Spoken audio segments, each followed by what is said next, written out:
Yo, good morning. I'm Jess. Nandito tayo ngayon sa ongoing projects natin. So, papasilip ko na sa inyo. Iha-house tour ko na kayo. Ano yung mga binild ni Hegdes dito? So, ito, nag-build tayo dito ng swimming pool, fence, and gate. So, sa fence natin, yung design niya is half concrete and then half tubular yung mga ginamit natin dyan. So, yung design niya, very aesthetic lang. So, ito, sa swimming pool natin, ang size nito is 21 square meter. So, 3 meter by 7 meter. Tapos, ito, yung pinakalote ni client is meron siyang 315 square meter na lot. Nag-build din tayo dito ng Amadeo unit. So, tara, pasok tayo dito. So, bago tayo pumasok, kung mapapansin nyo, yung Amadeo unit natin, so ito talaga yung design niya. Yung glass, yung pinaka-front, tapos may porch sa dito. So, bago tayo pumasok, maglagay muna tayo ng, tada! Shoe cover. Tara, pasok kayo. So, dito sa glass natin, bronze yung kulay na ginamit dito. Hindi siya reflective. Usually, nakikita nyo sa ibang videos is reflective glass. So, dito naman, ang ginamit naman is bronze. So, yan. Tapos, 900 series na rin yung ating glass and aluminum. Meron din, tara, pasok tayo.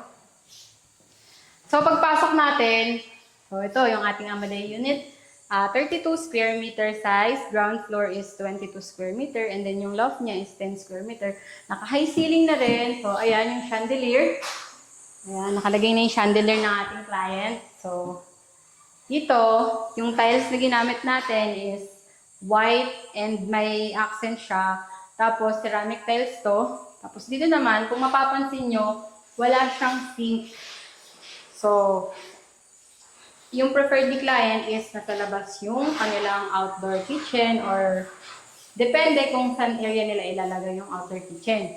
Tapos, ito, yung mga for ventilation natin, meron tayong mga windows for natural ventilation. So, yung 1, 2, 3, tapos yung sa taas na isa. May exit door din tayo dito. So, kung bubuksan mo yung exit door, makikita mo dyan, dyan nakalagay sa box yung kanyang pump room ng swimming pool.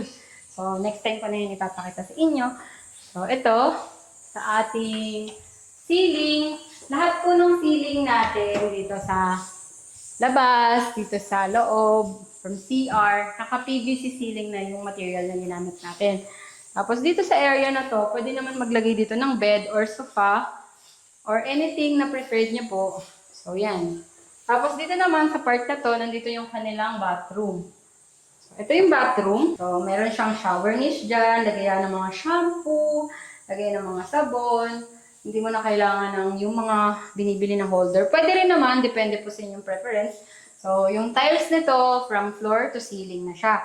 Yung tiles niya is ceramic tiles. And then, meron na rin siyang lavatory. Ayan. Naka-install na rin yung heater. So, mga retouch na lang dito. Malapit na itong i-turn over. Tapos, dito naman, sa area na to, pwede dito maglagay ng maliit lang na table, or shoe rack, or anything na cabinet, nalagayan ng mga anek-anek dyan. So, dito naman, since tiny house yung ating Amadeo unit, so naka-ladder type yung stairs natin. So, ito, tubular framing, and then naka-tiles. Nakatap siya ng tiles, and then ito, yung hawakan, tubular din po yung material na ginamit natin. Tapos, pag umakyat naman tayo sa taas, hindi siya mahirap akyatin.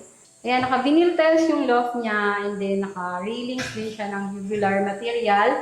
And then, may ventilation din dito. Buksan natin. Yan. Oh, may window dito for natural ventilation. So, pag sumilip ka dyan, umaga, makikita mo yung mga puno.